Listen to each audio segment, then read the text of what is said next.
இன்னைக்கு நம்ம மைக்கேல் ஜாக்சனை பத்தி பார்க்க போறோம். MJ the king of pop. அப்படிதான் ஒரு காலத்துல உலகமே அவர் பின்னாடி சுத்திக்கிட்டு இருந்தது. தன்னோட இசையாலையும் நடனத்தாலையும் அவர் எல்லாரையும் கட்டி போட்டு வச்சிருந்தாரு. சமீபத்துல வெளியான மைக்கேல் பயோபிக் இந்த அளவுக்கு ஓடுதுன்னா அவருடைய கடந்த காலம் தான் காரணம். 1988 அவருடைய பேட் டூரோட படம் முடியுது. ஆனா அதற்கு பிறகுதான் அவரோட உண்மையான வாழ்க்கையே ஆரம்பிக்குது.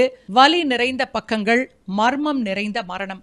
அதை பற்றி இன்றைய நிகழ்ச்சியில நம்ம பார்க்கலாம். 1960களோட இறுதி காலம். அமெரிக்காவோட இண்டியானா மாகாணத்துல இருக்கிற ஒரு குட்டி வீடு. அந்த வீட்டு ஜன்னல் வழியா பார்த்தா மத்த பசங்க ஜாலியா தெருவுல விளையாடிக்கிட்டு இருப்பாங்க. ஆனா அந்த வீட்டுக்குள்ள ஒரு 5 வயசு பையன் வேர்க்க விறுவிறுக்க ஆடிக்கிட்டும் பாடிக்கிட்டும் இருக்கான். அவன்தான் நம்ம மைக்கேல். அவன் முன்னாடி பெல்ட்டோட நிக்கிறது அவரோட அப்பா ஜோ ஜாக்சன். தப்பு பண்ணா அடி விழும். இதுதான் மைக்கேலோட பால்ய காலத்து பாடம். மத்த பசங்க கையில பொம்மை இருந்தப்ப மைக்கேல் கையில மைக்ரோஃபோன் இருந்துச்சு. மற்றவங்க ஸ்கூலுக்கு லீவு போட்டப்ப மைக்கேல் நைட் கிளப்லயும் தியேட்டர்கள்லயும் கச்சேரி பண்ணிக்கிட்டு இருந்தாரு. ஜோ ஜாக்சன் ஒரு கண்டிப்பான அப்பா மட்டும் இல்ல, ஒரு ராணுவ அதிகாரி மாதிரி தன்னோட பசங்களை செதுக்கினாரு. ஜாக்சன் 5 குழு மூலமா அந்த சின்ன வயசுலயே அமெரிக்காவோட நம்பர் 1 இடத்துக்கு மைக்கேல் வந்தாரு. ஆனா அந்த புகழுக்கு அவர் கொடுத்த விலை ரொம்ப அதிகம். அந்த 5 வயசு பையனுக்கு முதல் முறையா ஒரு பெரிய மேடை வாய்ப்பு எப்படி கிடைச்சிச்சு தெரியுமா? அவங்க படிச்ச ஸ்கூல்ல நடந்த ஒரு டேலண்ட் ஷோ. அது வரைக்கும் பின்னாடி நின்னு மியூசிக் வாசிச்சுக்கிட்டு இருந்த மைக்கேல் அன்னைக்கு முன்னாடி வந்து கிளைம்ப் எவ்ரி மவுண்டன் அப்படிங்கிற பாட்டை பாடினாரு. அந்த சின்ன பையனோட குரல்ல இருந்த ஒரு காந்த சக்தி அங்க இருந்த எல்லாரையும் மிரள வச்சுச்சு. அன்னைக்குதான் அப்பா ஜோ ஜாக்சன் முடிவு பண்ணாரு, இந்த பையன் தான் நம்ம குடும்பத்தோட தங்கம்னு. அங்க ஆரம்பிச்ச பயணம் மோட்டவுன் ரெக்கார்ட்ஸ் வழியா ஜாக்சன் 5 குழுவை உலக புகழ் பெற வச்சுச்சு. ஆனா மைக்கேல் ஜாக்சன் அங்கேயே நிக்கல. அவருக்குள்ள ஒரு தனித்துவமான கலைஞன் ஒளிஞ்சுகிட்டு இருந்தா.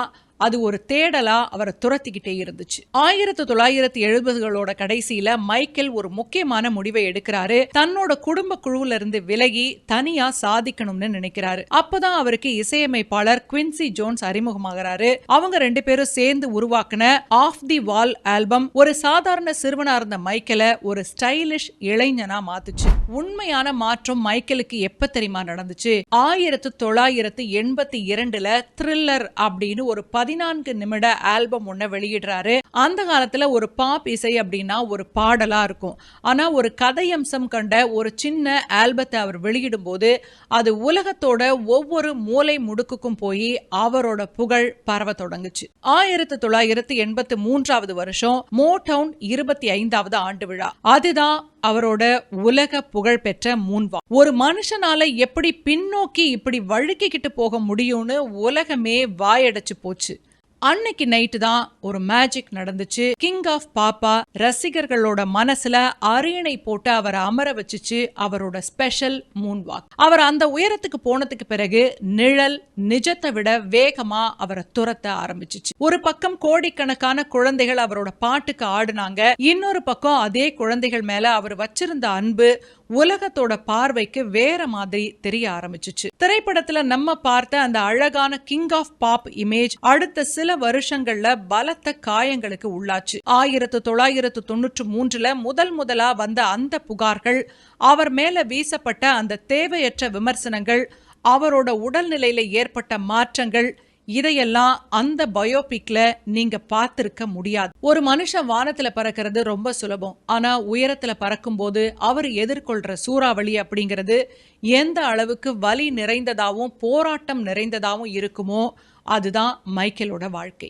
திஸ் இஸ் இட் அப்படின்னு அவர் விடை பெற வரைக்கும் என்னவெல்லாம் நடந்துச்சு, அந்த பேட் டூருக்கும் அவருடைய கடைசி காலத்திற்கும் இடையில நடந்த அந்த வலி நிறைந்த பக்கங்கள்ல சில நிகழ்வுகளை தான் இப்போ நம்ம பார்க்க போறோம். மைக்கேல் ஜாக்சனோட வாழ்க்கையில அடுத்த மிகப்பெரிய திருப்பம் எதுன்னு கேட்டா அவரோட திருமண வாழ்க்கை. 1994வது வருஷம் உலகமே ஆச்சரியப்படுற மாதிரி ஒரு செய்தி வருது. பாப் உலகின் சக்கரவர்த்தி மைக்கேல் ராக் அண்ட் ரோல் உலகின் மன்னன் எல்விஸ் பிரெஸ்லியோட மகள் லிசா மேரி பிரெஸ்லிய கல்யாணம் பண்ணிக்கிட்டாரு. இந்த கூட்டணி ஒரு பெரிய பேசு பொருளாச்சு. ஆனா இந்த திருமணம் வெறும் 2 வருஷத்துல முடிவுக்கு வந்துடுச்சு. அதுக்கு பிறகு 1996ல டெபி ரோ அப்படிங்கிறவங்கள மைக்கேல் கல்யாணம் பண்ணிக்கிட்டாரு. இந்த திருமணத்தின் மூலமா மைக்கேலுக்கு ஒரு மிகப்பெரிய பொக்கிஷம் கிடைச்சிச்சு. அதுதான் அவரோட 3 குழந்தைகள். மைக்கேலுக்கு மொத்தம் 3 பிள்ளைங்க. மூத்த மகன் பிரின்ஸ், மகள் பாரிஸ், அப்புறம் கடைக்குட்டி மகன் பிளாங்கெட். தன்னோட அப்பா கிட்ட கிடைக்காத அந்த அன்பையும் சுதந்திரத்தையும் தன்னோட பிள்ளைங்களுக்கு கொடுக்கணும்னு மைக்கேல் துடிச்சாரு.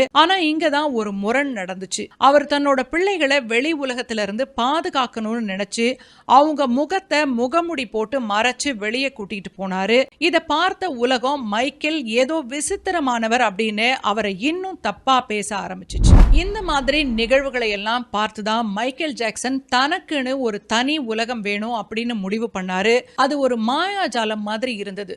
அந்த உலகத்துக்கு பேர் தான் நெவர்லாண்ட். அது வெறும் பண்ணை வீடு இல்ல, அதுக்குள்ள உயிரியல் பூங்கா, சினிமா தியேட்டர், ரயில்கள் அப்படின்னு ஒரு சின்ன நகரமே இருந்துச்சு. ஆனா அந்த சொர்க்கம் தான் அவருக்கு ஒரு பெரிய நரகமா மாறப்போகுதுன்னு அவர் கொஞ்சம் கூட நினைச்சு பார்த்திருக்க மாட்டாரு. மனுஷன் நினைச்சு பார்க்க முடியாத எல்லா வசதிகளுமே அங்க இருந்துச்சு. ஏன் மைக்கேல் இதை உருவாக்கினாரு அப்படின்ற கேள்விக்கு அவருக்கு கிடைக்காத அந்த சிறு வயது விளையாட்டுகளை தனக்காகவும் தன்னை போல இருக்கிற குழந்தைகளுக்காகவும் அவர் உருவாக்கி வச்சிருந்தாரு அப்படின்னு தான் சொல்றாங்க. நெவர்லாண்ட் அவரை பொறுத்த வரைக்கும் ஒரு பாதுகாப்பான உலகமா இருந்துச்சு. ஆனா அந்த உலகம் தான் அவரை அழிவை நோக்கி இழுத்துக்கிட்டு போகவும் ஆரம்பிச்சிச்சு. இப்ப நாம அந்த சர்ச்சைகளை நேருக்கு நேரா பார்க்கலாம். 1993ல முதலா ஒரு இடி விழுது. 13 வயசு சிறுவன் ஜார்டன் சாண்ட்லரோட அப்பா மைக்கேல் மேல பாலியல் அத்துமீறல் புகார் கொடுக்கிறாரு. உலகமே உறைஞ்சு போச்சு. அப்ப என்ன சொல்லப்பட்டது? மைக்கேல் குழந்தைகளோட ஒரே பெட்ல தூங்குறாரு, அவங்களுக்கு மதுபானம் கொடுத்தாரு, அவங்கள தவறான வழியில பயன்படுத்துறாருன்னு பகிரங்கமா குற்றச்சாட்டுகள் வைக்கப்பட்டுச்சு. போலீஸ் நெவர்லாண்ட சோதனை செஞ்சாங்க. மைக்கேலை நிர்வாணப்படுத்தி அவரோட உடம்ப போட்டோ எடுத்தாங்க.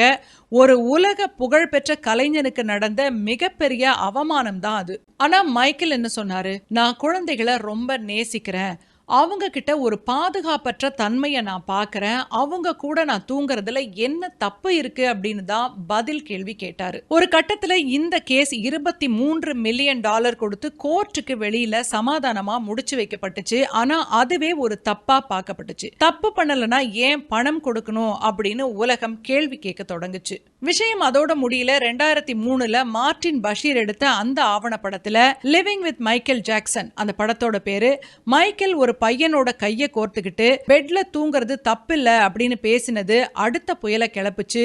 இது 2005ல ஒரு பெரிய கிரிமினல் கேஸா மாறுச்சு. நெவர்லாண்ட்ல இருந்த ரகசிய அறைகள், அங்க இருந்த பொம்மைகள், அங்க நடந்த பார்ட்டிகள்னு ஒவ்வொன்னையும் வச்சு அவர் ஒரு நோயாளி மாதிரி சித்தரிக்கப்பட்டாரு. 14 வாரங்கள் நடந்த அந்த விசாரணையில மைக்கேல் மனதளவுல செத்து போயிட்டாருன்னே சொல்லலாம். கடைசியில கோர்ட் அவர் மேல இருந்த எல்லா புகார்களும் தப்புன்னு சொல்லி அவரை விடுவிச்சுது. ஆனா அந்த நெவர்லாண்ட் சொர்க்கம் அன்னைக்கே அவருக்கு நரகமா மாறிடுச்சு. அந்த இடத்துக்கு திரும்ப போகவே மாட்டேன்னு மைக்கேல் சொல்லிட்டாரு.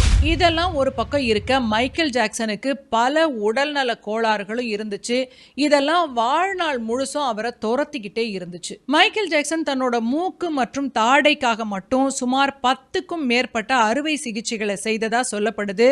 அது மட்டும் இல்ல, அவருக்கு வெட்டிலிகோ அப்படிங்கிற வெண்புள்ளி நோய் இருந்ததால சரும நிறத்தை சமமாக்க மருத்துவ சிகிச்சைகளை எடுத்துக்கிட்டாரு. இதுவும் பெரிய சர்ச்சைக்குள்ளாச்சு. லூப்பஸ் அப்படிங்கிற நோயால பாதிக்கப்பட்ட அவருக்கு வெயில்ல போனாலே தோல்ல கடுமையான எரிச்சலும் வேதனையும் ஏற்படும். 1984ல ஏற்பட்ட தீக்காயங்கள் அவருக்கு ஆறாத உடல் வலியை தந்து வாழ்நாள் முழுசுமே அவரு வலி நிவாரணிகளோட தான் இருக்கணும் அப்படிங்கிற ஒரு சூழலை ஏற்படுத்துச்சு. மைக்கேல் ஜாக்சன் கருப்பினத்தை சேர்ந்தவர். ஆனா அவர் தன்னோட உடல் நிறத்தை நோய்க்காக மாற்றி கொண்டதை கூட யாருமே நம்பவோ ஏத்துக்கொள்ளவோ தயாரா இல்ல. தன்னோட இனத்திலிருந்து அவர் விலக பார்க்கிறார் அப்படின்ற குற்றச்சாட்டை தொடர்ந்து வச்சுக்கிட்டே இருந்தாங்க. இது அவருக்கு மனதளவில் ஒரு மிகப்பெரிய பிரச்சனையாவும் இருந்துச்சு. மைக்கேல் ஜாக்சன் புகழோட உச்சியில இருந்தாலும் ஒரு புறம் சட்ட சிக்கல்கள் அவரை இழுத்து கொண்டே இருந்தது. அது அவருக்கு ஒரு தீராத தலைவலியா இருந்துச்சு. ஒரு கட்டத்துல 2005வது வருஷம் அந்த சட்ட சிக்கல்களிலிருந்து அவருக்கு ஒரு விடுதலை கிடைத்தாலும் கூட அவரால் நிம்மதியா இருக்க முடியல. தலைமறைவா உலகம் முழுசும் சுத்திக்கிட்டே இருந்தாரு. பஹ்ரைன், அயர்லாந்துன்னு பல இடங்கள்ல தன்னோட அடையாளத்தை மறைத்து கொண்டு அவர் வாழற ஒரு சூழலும் ஏற்பட்டுச்சு. அது மட்டும் இல்ல, அவருக்கு ஒரு பெரிய கடன் சுமை இருந்துச்சு.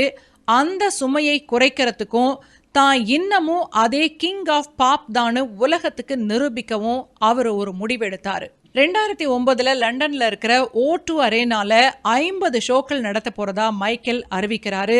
இதுதான் என்னோட கடைசி திரை மறைவு, this is the final curtain call அப்படின்னு அவர் சொல்லும்போது ரசிகர்கள் ஆவேசமா கொண்டாடினாங்க. ஆனா அந்த உற்சாகத்துக்கு பின்னாடி ஒரு பயங்கரமான வலி இருந்துச்சு. மைக்கேல் ஜாக்சனோட உடல்நிலை அப்ப ரொம்ப மோசமா இருந்தது.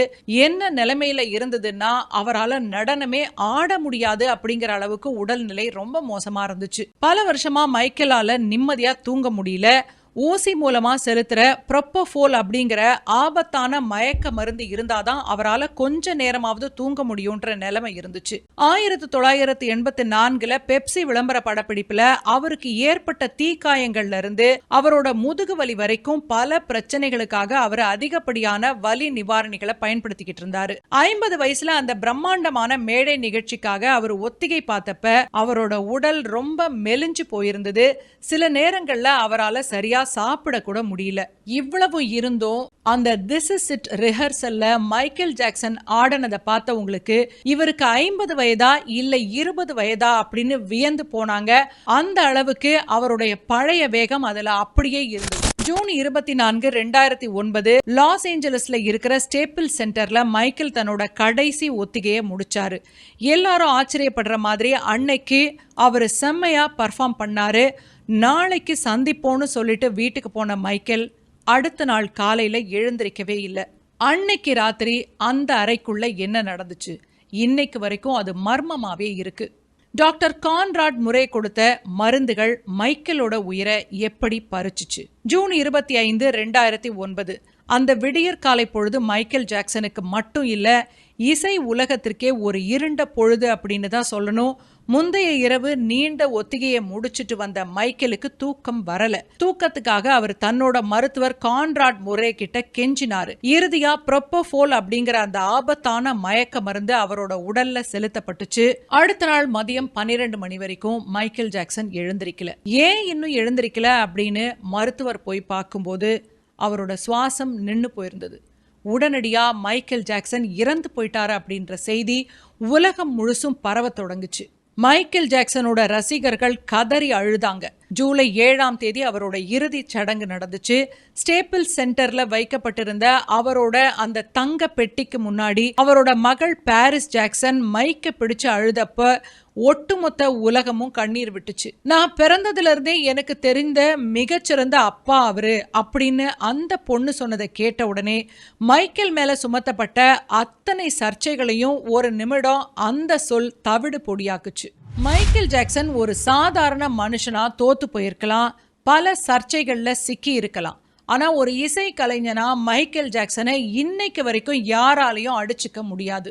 சமீபத்துல வந்த மைக்கேல் திரைப்படம் காட்டின அந்த வெற்றிக்கு பின்னாடி நம்ம இதுவரைக்கும் பேசின இத்தனை வலிகளும் ரகசியங்களும் புதைஞ்சு கிடக்குது. தி ஸ்டோரி கண்டினியூஸ் அப்படின்னு மைக்கேல் பயோபிக் முடியுது.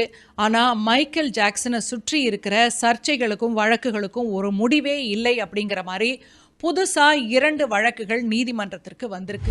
ஹீல் த வேர்ல்ட் அப்படிங்கிறது தான் மைக்கேல் ஜாக்சனோட இசையின் சாரமா இருந்துச்சு. இன்னைக்கும் அவர் ரசிகர்களோட மனசுல மூன் வாக் பண்ணிக்கிட்டே தான் இருக்கிறாரு. உங்களுக்கு மைக்கேல் ஜாக்சனை பிடிக்குமா? மைக்கேல் ஜாக்சன் பயோபிக் பார்த்துட்டீங்களா? உங்களுடைய கருத்துக்களை கமெண்ட் பண்ணுங்க. உங்களுக்கு இந்த வீடியோ பிடிச்சிருந்தா மைக்கேல் ஜாக்சன் ரசிகர்களுக்கு ஷேர் பண்ணுங்க. இதுதான் மைக்கேல் ஜாக்சனோட சொல்லப்படாத மறுபக்கம். இன்னும் நிறைய விஷயங்கள் இருக்கு. மைக்கேல் ஜாக்சனை பத்தி பேசணும்னா பேசிக்கிட்டே இருக்கலாம். உங்களுக்கு இந்த வீடியோ பிடிச்சிருந்ததா?